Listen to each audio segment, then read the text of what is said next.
My husband's white moonlight and I were kidnapped simultaneously. When the kidnappers demanded that my husband choose one of us, I unhesitatingly informed him that his white moonlight was not pregnant at all, and even her cancer was fabricated. In a rage, my husband chose me. As a result, that night, his white moonlight was tortured until her lower body rotted, leading to her death. Upon hearing the news of her demise, my husband did not even lift his head and tossed out the words, "She deserved it." Later, after 3 years of IVF treatments, I finally became pregnant with great difficulty and endured until the due date. My husband burst into the delivery room, wielding a hammer to smash my lower body. He dragged out the blood-soaked baby, ignoring my cries, and used the hammer to crush the baby's last breath. The suffering Sylvia endured, you should experience it all too. My husband glared at me viciously. If it weren't for avenging Sylvia, do you think you're worthy of bearing my child? In despair, I swallowed my last breath, and when I opened my eyes again, I had returned to the day of the kidnapping. Nathan! Who are you going to choose?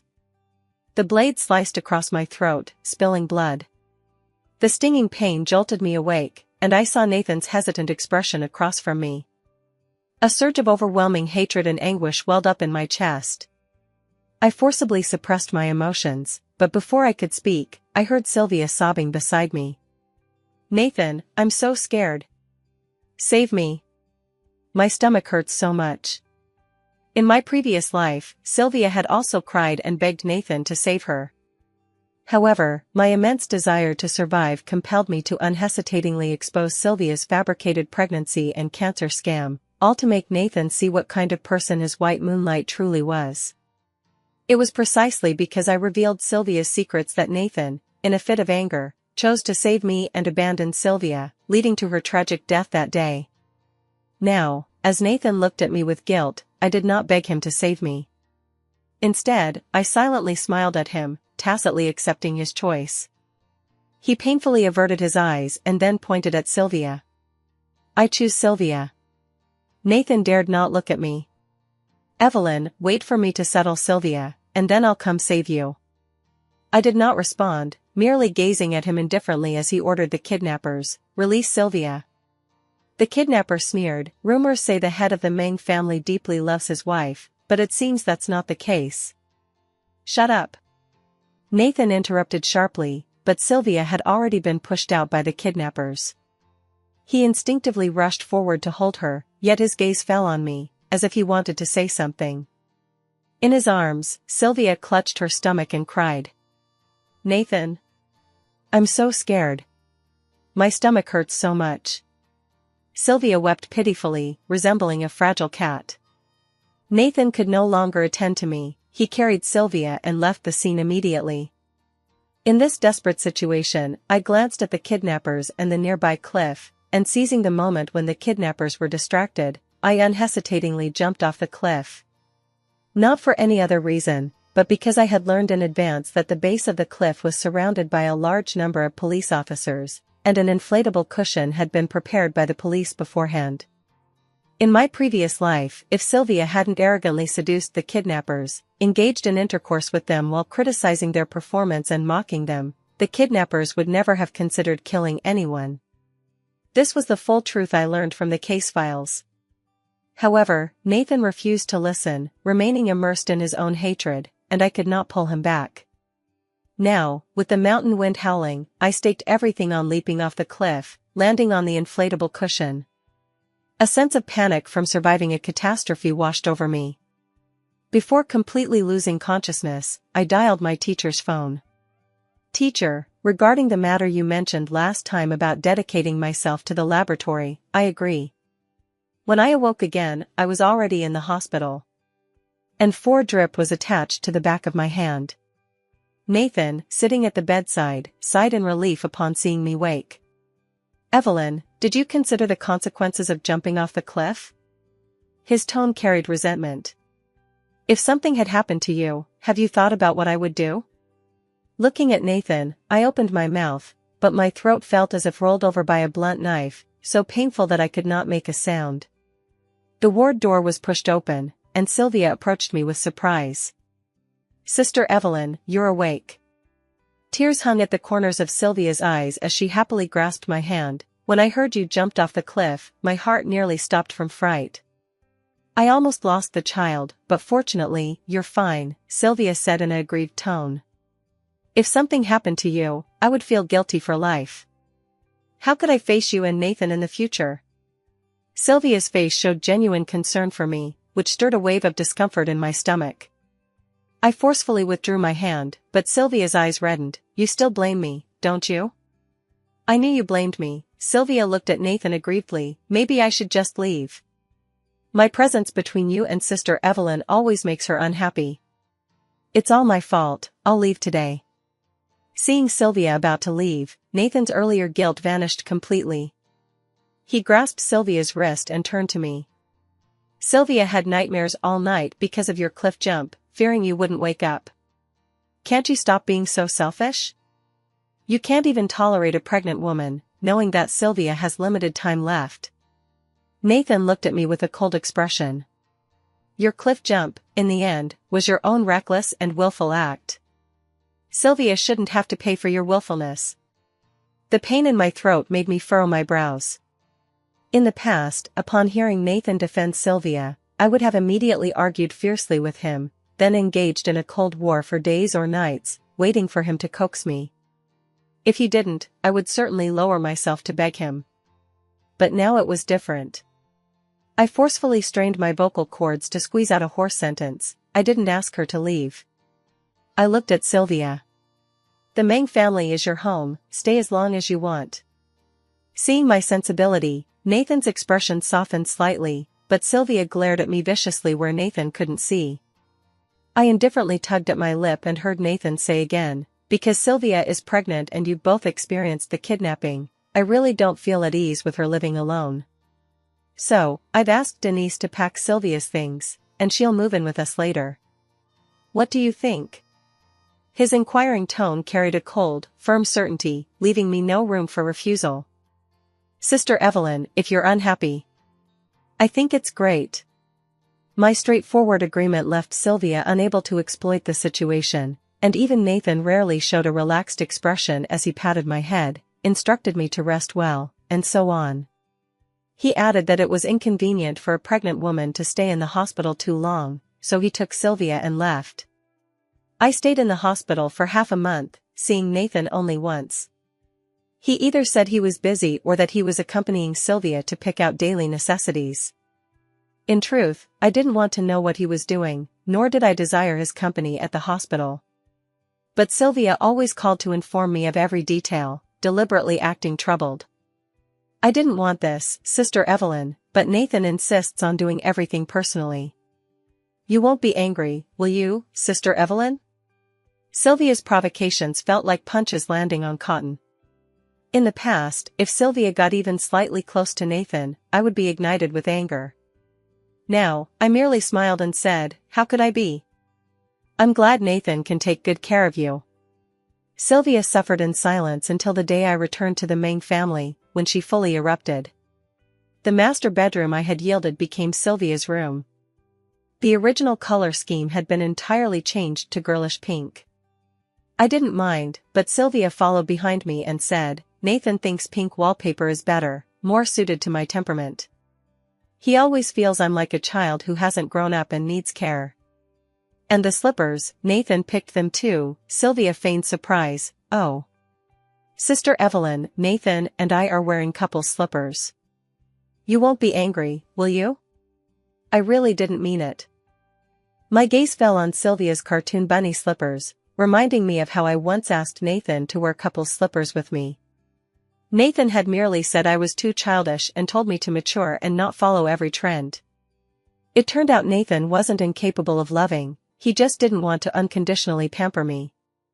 No, I looked at Sylvia's provocative gaze and responded indifferently, I think they suit you well.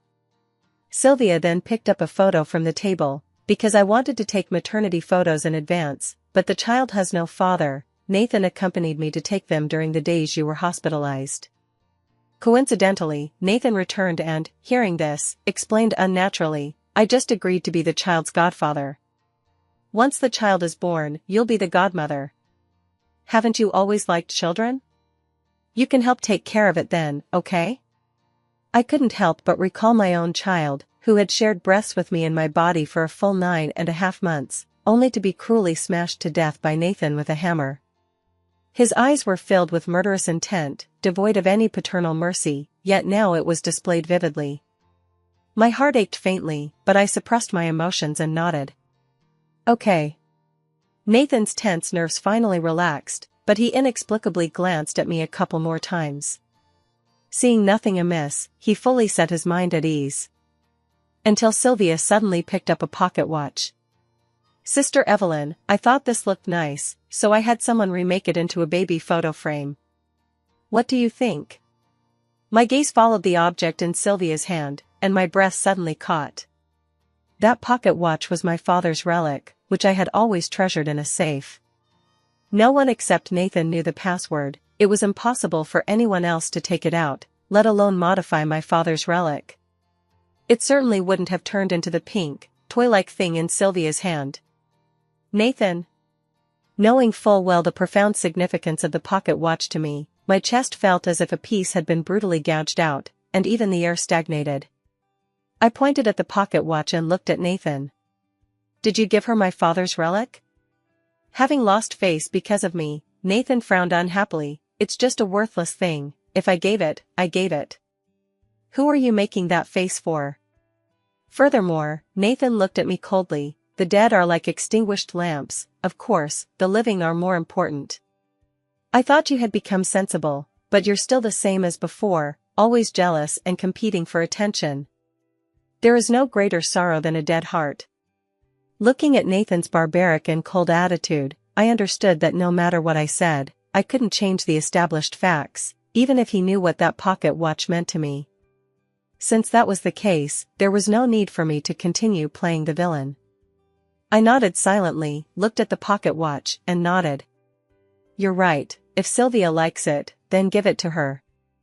Then, under Nathan's stunned expression, I retrieved my documents from the drawer, glanced back at Nathan, and left without looking back. Nathan watched my back, a surge of anxiety rising in his heart. He was about to call me, but was interrupted by Sylvia clutching her stomach and crying in pain. Nathan, did I make Sister Evelyn unhappy? Nathan distrustedly picked up Sylvia and left, tossing a sentence as he passed me. Evelyn, there's a limit to throwing tantrums. His expression was hurried, reminiscent of the year we first got together when I had gastric spasms so painful I couldn't straighten up. He had held me like that to the hospital, staying by my side inseparably. However, we could never return to the past. I organized my documents, drafted the divorce agreement, and received a call from the company. Secretary Michael told me, Sister Evelyn, Sylvia's secretary threw out all your things from your workstation and said you won't be coming to the company anymore. What's going on? Everyone here stands with you. We've already told Nathan that if you really resign, we'll all follow you. Nathan and I founded the company together. He was always the nominal boss, while I was the assistant behind him. No one knew about our hidden marriage, let alone that I had decided to divorce. But hearing Michael and my colleagues stand up for me warmed my heart. I told Michael, I'm not planning to continue, but you don't need to be impulsive. I have my reasons, you don't have to consider me. The company benefits are good.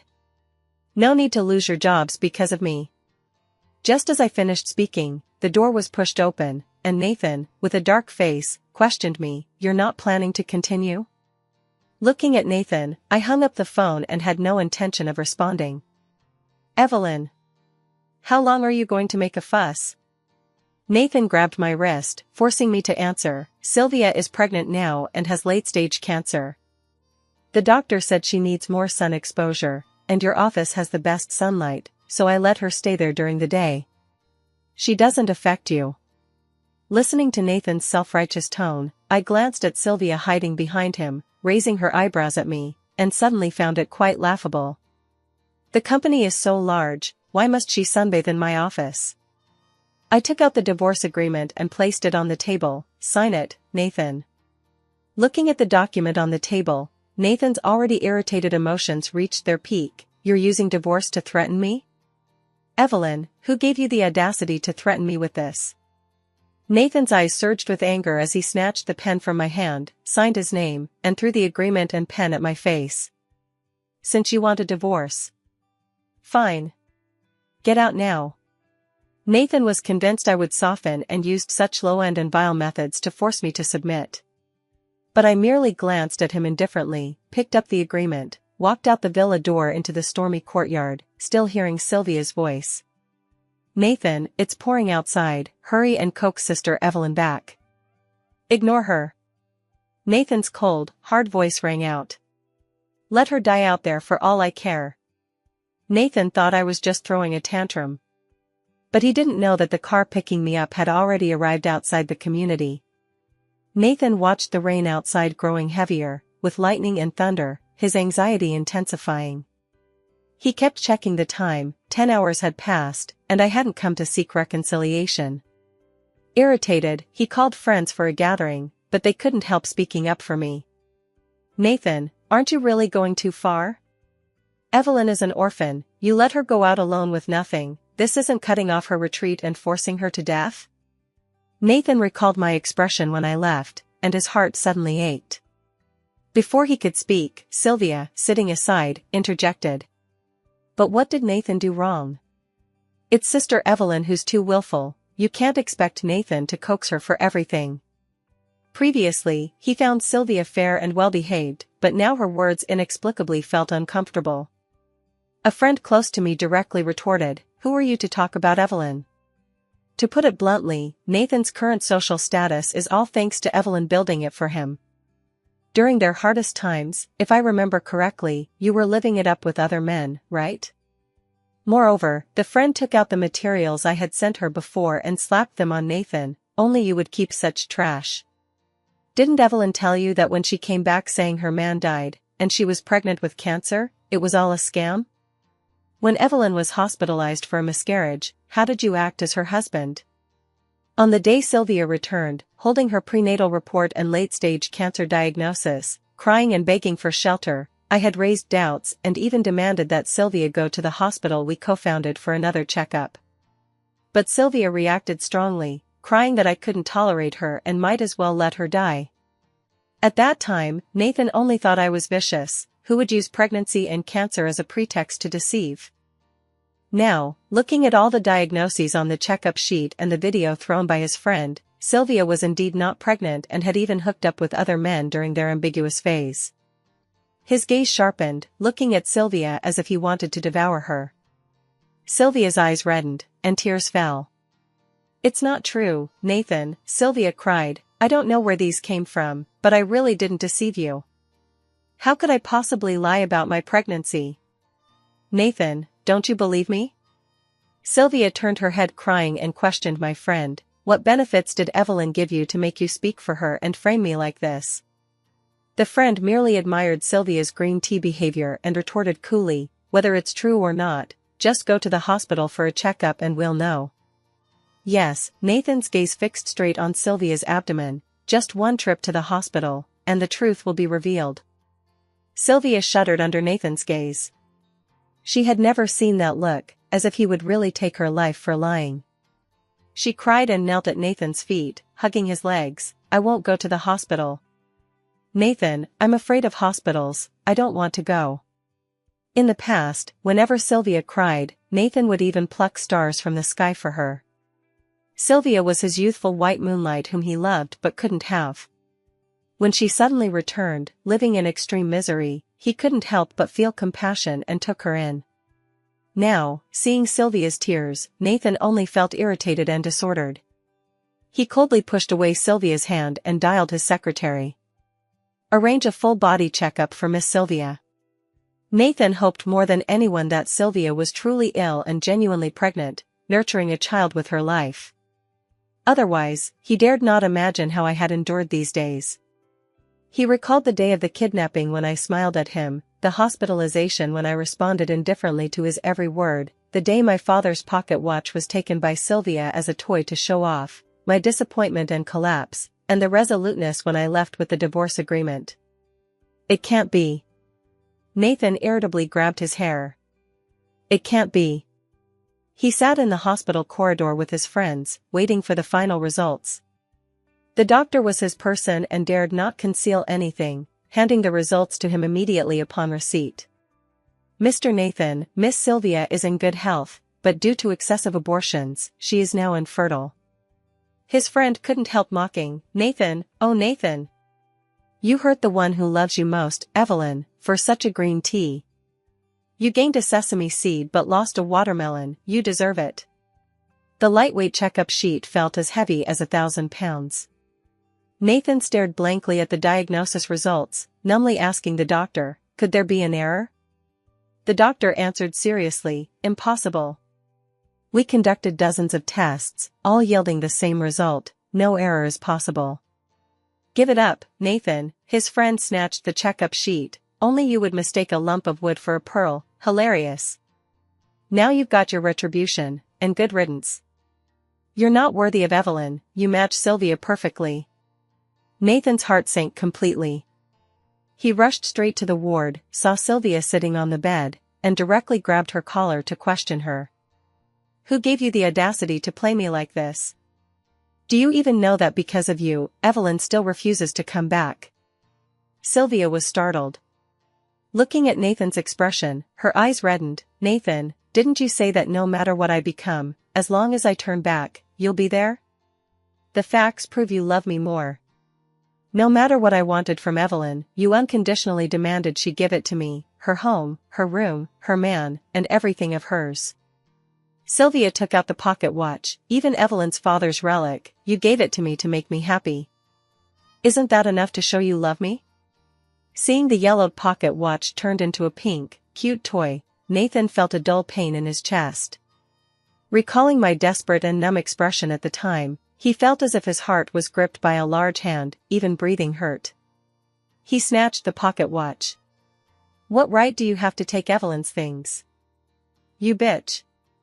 Nathan held the pocket watch like a treasure, forcefully trying to wipe off the pink color, but no matter how he tried, it wouldn't come off. He wiped frantically until his hands bled, unaware of it. Sylvia mocked from the side.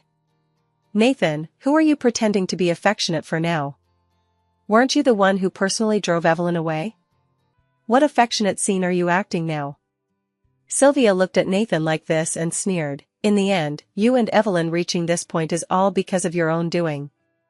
Nathan's action stopped, and his expression towards Sylvia became terrifying.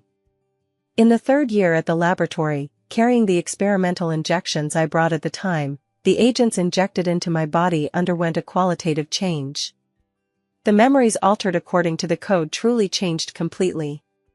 For this, the entire experimental team celebrated excitedly in jubilation. Our experiment targeting Alzheimer's disease in the aging population was fully approved, patented, and successfully promoted to every corner of countries worldwide. Those elderly tormented by memory degeneration no longer needed to worry about becoming a burden. Memories could now be reversed. Henceforth, Alzheimer's disease would no longer exist in medical history. As the core of the team, my teacher presented an invitation letter. Beijing University wants our team to send one person for a lecture. We unanimously agreed that you are the most suitable. We wanted to ask your opinion. Having left Beijing for 3 years, I never recalled those painful memories from my previous life. Time took away the harm Nathan inflicted on me, and coincidentally, it allowed me to achieve myself through the pain. I smiled and nodded in agreement. Then, I boarded the return flight. After 3 years away, Beijing hadn't changed much.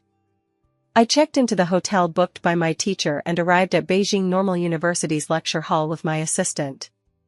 It was already packed, and seeing these diligent students, my heart was filled with mixed emotions.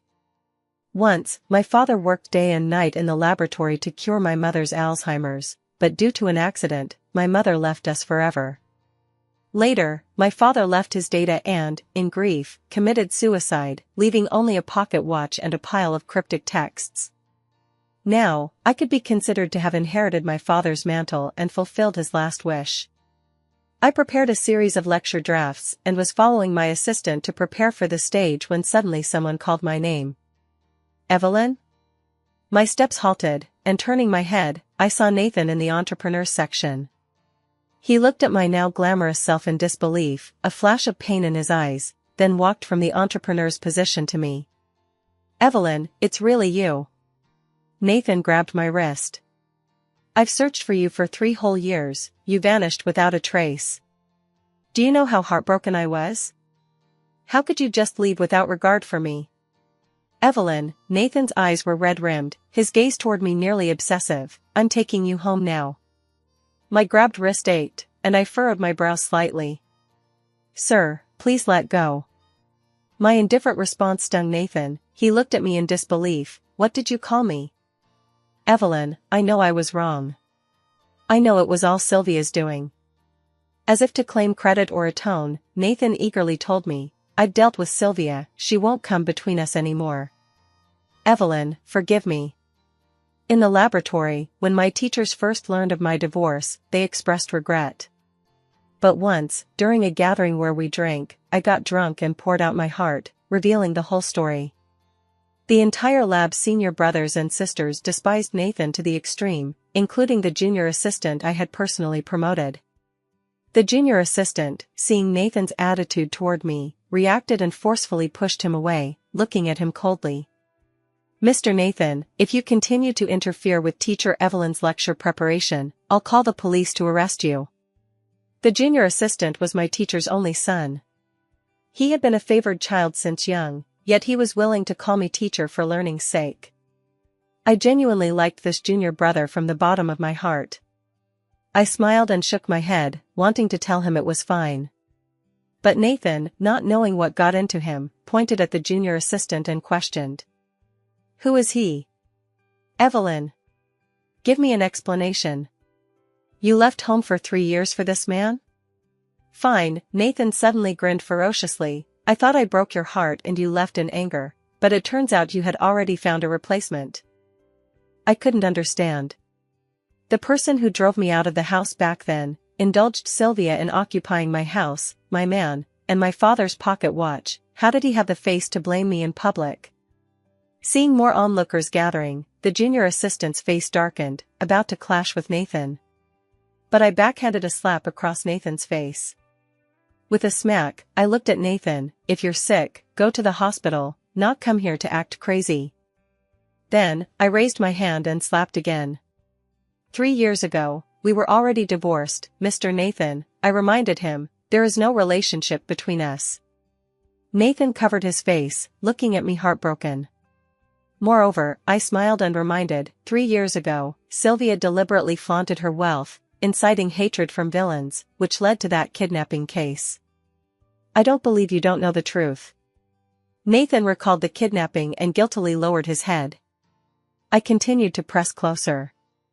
But you still chose the white moonlight who faked pregnancy, complacently watching me fall into life-threatening danger, while I sneered, jumped off the cliff to survive.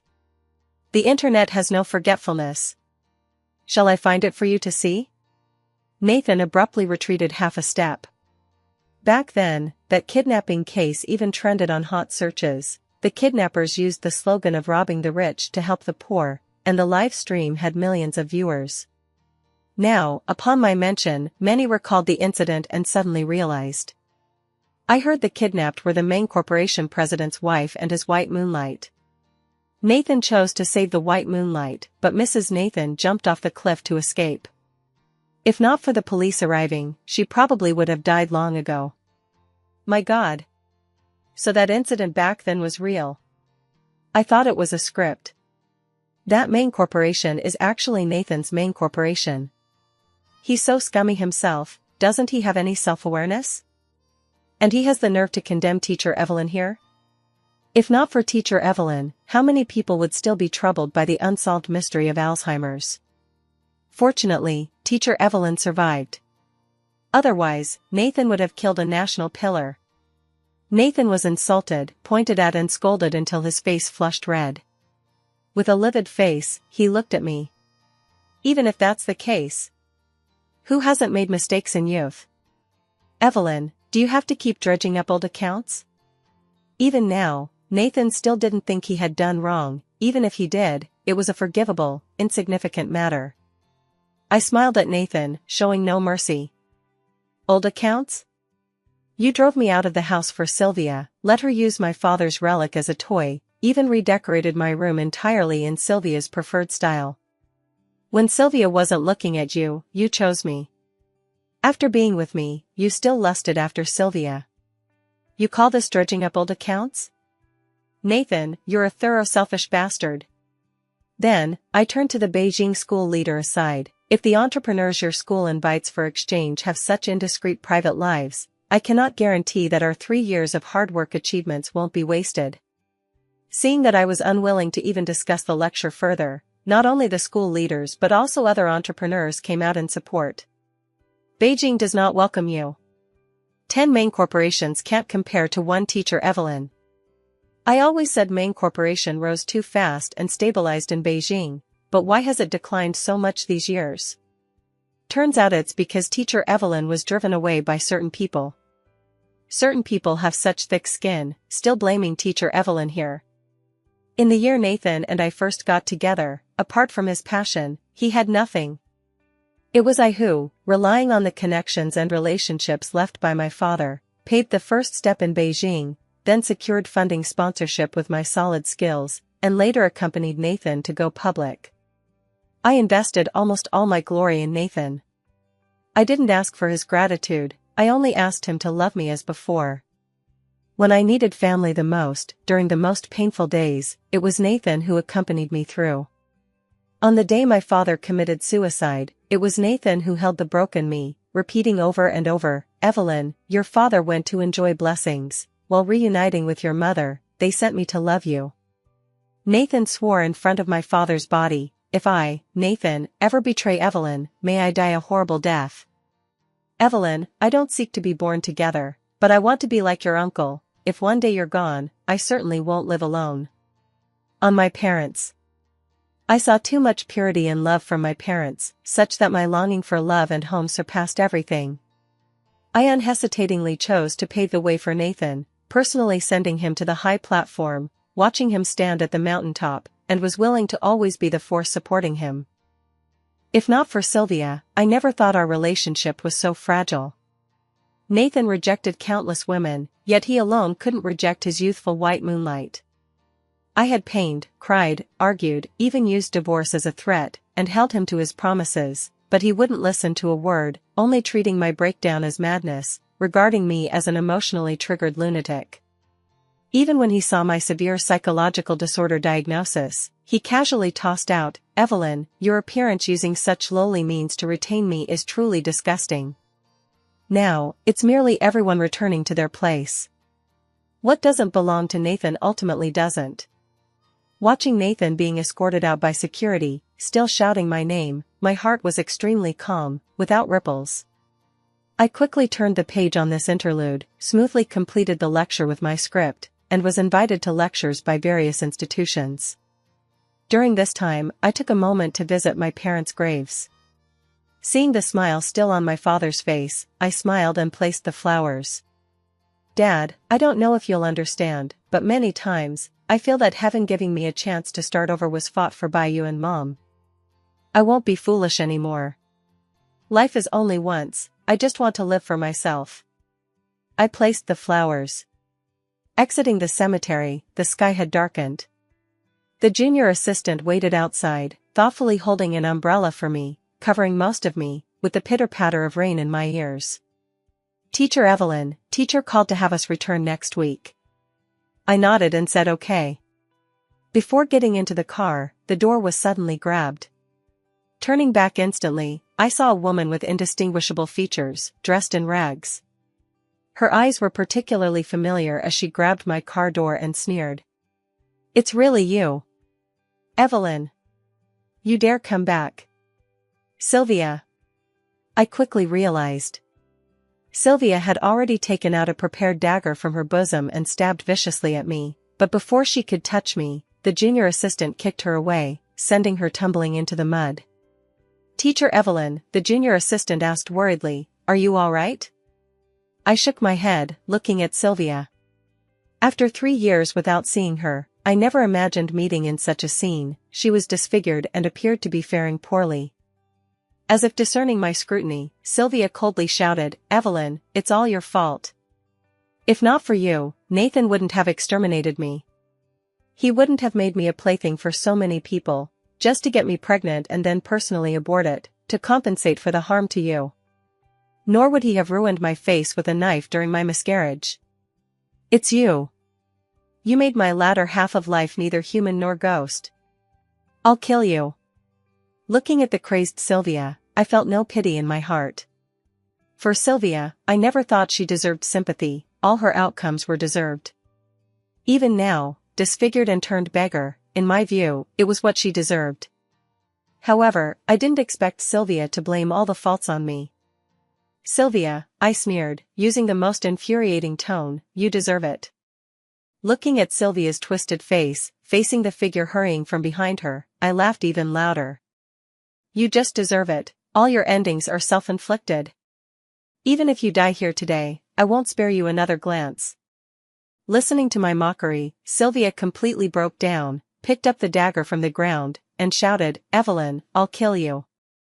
Then, her steps halted, her eyes widened in disbelief, she stiffly turned her head, meeting Nathan's murderous action. "Didn't I tell you to stay away from Evelyn? Otherwise, I won't let you off."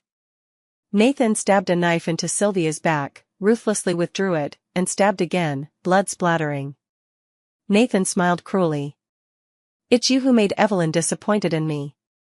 Only by solving you from the root can Evelyn forgive me. Sylvia, go die." I watched Nathan's cruel violence, saw Sylvia fall straight to the ground, splashing blood everywhere, rainwater pouring on her. She didn't close her eyes even in death.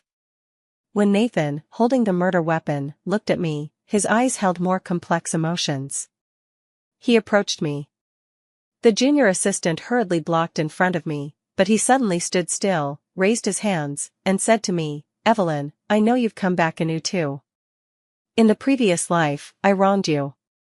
Nathan threw away the weapon, his eyes indistinguishable between tears or rainwater. "I've remembered everything, how I hurt you, how you cried and begged me to spare the child. It's all my fault. Evelyn, I no longer dare to hope for your forgiveness, I only beg you not to hate me. Don't hate me, Evelyn." Later, Nathan was arrested for intentional homicide. On the execution day, Nathan wrote me a letter. When the letter was delivered to me, I was focused on an experiment. The junior assistant asked, "Teacher Evelyn, won't you look at it?" Looking at the unopened letter, I unhesitatingly threw it into the fire. "It's just filthy stuff, why dirty my eyes with it?"